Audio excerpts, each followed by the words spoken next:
हमें लगता है कि हमारी नाराजगी केवल इस इंसान से है ना, केवल इस रिश्ते से है ना, हमारे बाकी रिश्ते तो बहुत ही प्यारे और खूबसूरत हैं। पर हम यह ध्यान नहीं देते कि यह नाराजगी बैठी कहाँ है।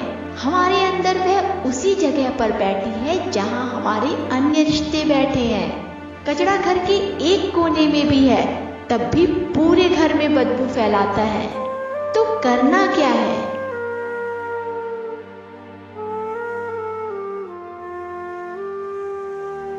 मुख तो केवल बोलने का काम करता है, लेकिन बोलना क्या है यह कौन बताता है?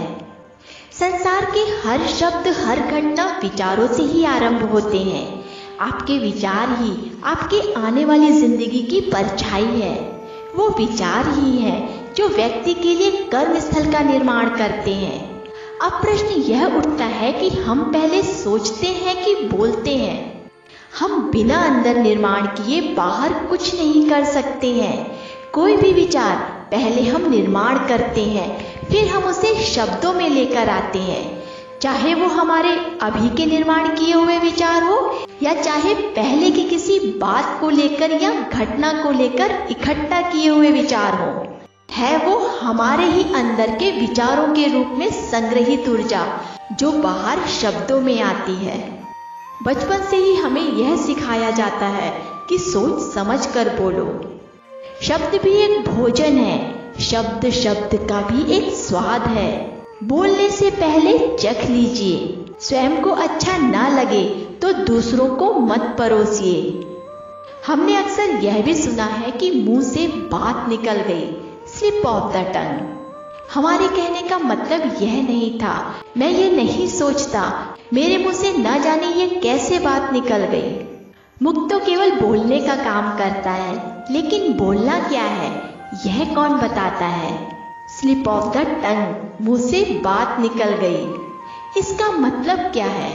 इसका मतलब है मुझे बोलना नहीं चाहिए था, लेकिन बोल दिया, क्योंकि सोच कर रखा था इसलिए मुख से निकल गया। जब अंदर सोचा था तब ये सोचा था कि बाहर बोलना नहीं है, लेकिन परिस्थिति कोई आई, किसी ने कोई बटन दबाया, तो जो सोचा हुआ था कि बोलना नहीं था लेकिन मुख से निकल गया। ये क्षणिक तुरंत की सोच भी हो सकती है या पहले का सोचा भी हो सकता है। इसी को हम कहते हैं स्लिप ऑफ द टंग, मुंह से बात निकल जाना। दुनिया में अगर सबसे अच्छा सोचना है तो सर्वप्रथम किसी का बुरा सोचना बंद करना होगा। गलत तरह के शब्द निकलेंगे ही नहीं अगर गलत तरह के विचार नहीं रखे हुए होंगे, और अगर रखा हुआ होगा तो उसे शब्दों में निकलने से कोई नहीं रोक सकता।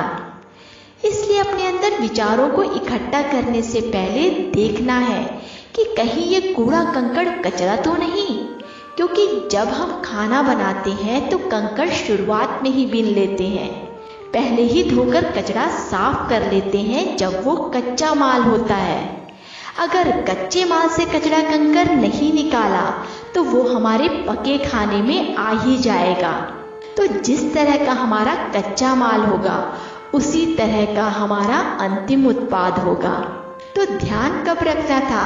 खाना बनने के बाद नहीं, खाना बनाने के पहले। और हमारे हर विचारों का कच्चा माल है हमारे द्वारा ग्रहण की गई सूचनाएं। सूचनाएं भी एक बीज है और विचार उसकी फसल है। ग्रहण करने से पहले परख लीजिए, राहत देगी कि चुभेगी, तभी इनका संग्रह कीजिए। सूचनाओं पर ध्यान देकर हम वर्तमान में सही विचार ग्रहण कर सकते हैं, लेकिन जो पहले का कचरा इकट्ठा है उसे कैसे साफ करें? किसी के प्रति गुस्सा, नाराजगी, किसी के प्रति गहरा दुख, घृणा, न जाने क्या क्या कचरा इकट्ठा करके रखा है। हमें लगता है कि नाराजगी तो केवल इस व्यक्ति से है ना। फल की टोकरी में अगर एक फल भी सड़ जाए, खराब हो जाए, तो उसका बाकी फलों पर असर पड़ेगा। मतलब एक बात भी पकड़ी हुई है, एक रिश्ते में भी अगर टकराव है, एक में भी नाराजगी है, एक में भी अस्वीकार्यता है, तो उसका असर हमारे सब रिश्तों पर पड़ेगा। हमें लगता है कि हमारी नाराजगी केवल इस इंसान से है ना, केवल इस रिश्ते से है ना, हमारे बाकी रिश्ते तो बहुत ही प्यारे और खूबसूरत हैं। पर हम यह ध्यान नहीं देते हैं कि वह नाराजगी बैठी कहाँ है। हमारे अंदर वह उसी जगह पर बैठी है जहाँ हमारे अन्य रिश्ते बैठे हैं। सड़े फल को अगर फल वाले ने टोकरी से निकाल दिया तो बाकी सारे फल सुरक्षित, और अगर सड़ा हुआ फल उसी टोकरी में पड़ा रहा जहाँ सारे अच्छे फल हैं तो क्या होगा। वैसे ही वो नाराजगी वहाँ बैठी है जहाँ हमारे सभी प्यारे रिश्ते बैठे हैं। उस विचार को हटाओ, क्योंकि विचार संस्कार बन जाएगा। एक व्यक्ति से नाराजगी, एक रिश्ते से नाराजगी हमारे अन्य रिश्तों पर भी प्रभाव डालती है और हमारे खुद के व्यवहार को भी बदल देती है। हमें लगता है केवल उनके साथ परेशानी है ना, मुझे समस्या केवल इस रिश्ते में है ना, लेकिन समस्या बैठी कहाँ हुई है। ये वो स्थान है जहाँ मेरे और रिश्ते बैठते हैं। ये वो स्थान है जहाँ मेरे काम के विचार चलते हैं। लेकिन उसी स्थान पर कौन बैठ गया है? उस स्थान पर गुस्सा, नाराजगी, दुख, घृणा बैठ गई है। एक चोट लग गई है, एक घाव है जिसे मैंने इलाज करके ठीक नहीं किया है। आपके पूरे घर में सब कुछ अच्छा है, एक कोने में कचरा पड़ा हुआ है। कचरा घर के एक कोने में भी है, तब भी पूरे घर में बदबू फैलाता है। तो करना क्या है? अगरबत्ती जलानी है।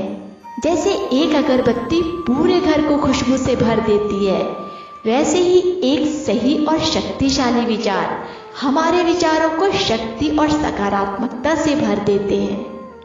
एक विचार ने ही तुलसीदास जी को महान कवि बना दिया था।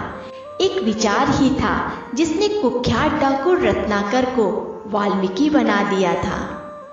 अगर विचार नकारात्मक है, व्यर्थ है, अच्छे नहीं है, तो माइंड बहुत तेज चलता है। और अगर विचार सुंदर, सकारात्मक और अच्छे हैं तो माइंड धीरे चलता है। हम शांत रहते हैं। तो क्यों कचरा इकट्ठा करना, क्यों ना हम उसे साफ करते जाएं। ज्ञान हमें सब बातों का उत्तर देता है। सिर्फ मन को उस समय सही उत्तर दिया तो मन उस सही उत्तर को इकट्ठा करेगा। जैसे अगर मन कहे, उसने मुझे ऐसा क्यों कहा, ये ऐसा भी कर सकते थे, ऐसा कर दिया, ये नहीं सोचा कि मेरे साथ क्या हो रहा है। ये सब मन ने अपने नजरिए से सारे विचार पैदा कर दिए और इनसे उसे दर्द हुआ। तो यह विचार और दर्द दोनों क्रिएट होकर मन के अंदर इकट्ठा हो गए। इसलिए ध्यान से मन को समझाकर सही उत्तर देकर बातों को ग्रहण करना है। दूसरे का नजरिया क्या था, मेरा संस्कार कौन सा था, उसका संस्कार क्या था, और सबसे महत्वपूर्ण बात, मेरा उनके साथ कर्मों का हिसाब किताब क्या था। ये सब मन को उत्तर देने से हमने पहले वाले विचारों को मिटाकर दूसरे नए सुंदर सुलझे विचार डाल दिए। तरह तरह का कचरा इकट्ठा करके रखने से, इतनी बातें पकड़ कर रखने से ये जो हम भरे हुए रहते हैं, वो यह निशानी है कि आत्मा बहुत बोझ उठाकर चल रही है और इसी तरह सालों चलती रहेगी। आज हम शरीर के प्रति तो बहुत जागरूक हैं। मेरा वेट कितना है, क्या मैं ओवरवेट हूँ, मेरे ऊपर काम का काफी बोझ है, इस बोझ का मेरे पूरे शरीर पर क्या असर पड़ने वाला है। हम शरीर के प्रति बहुत जागरूक हैं। कितना वेट होना चाहिए कि हम आसानी से जीवन जी सके। घुटनों की परेशानी, हार्ट की परेशानी, अगर ये कोई भी प्रॉब्लम लेकर हम डॉक्टर के पास जाते हैं तो वो कहेंगे वजन उतारो। उसी तरह जितना जीवन में टकराव, दर्द, दुख, निराशा, ये सारे जो मन में दर्द भरे हुए हैं, उसके लिए भी डॉक्टर एक ही बात कहेंगे, पहले वजन उतारो। मतलब जो व्यर्थ और नकारात्मकता पकड़ कर रखा है उसको हटाओ। जैसे जैसे हम हटाएंगे वो कंकड़ निकलते जाएंगे, कचरा साफ होता जाएगा। अगरबत्ती की खुशबू चारों ओर फैल जाएगी और हम अपने आप पवित्र बन जाएंगे। फिर मिलेंगे दोस्तों, तब तक के लिए खुद को खुश रखना हमारी जिम्मेदारी है, इसे निभाइए और इस खूबसूरत दुनिया को और खूबसूरत बनाइए। कितनी सोहनी है दुनिया।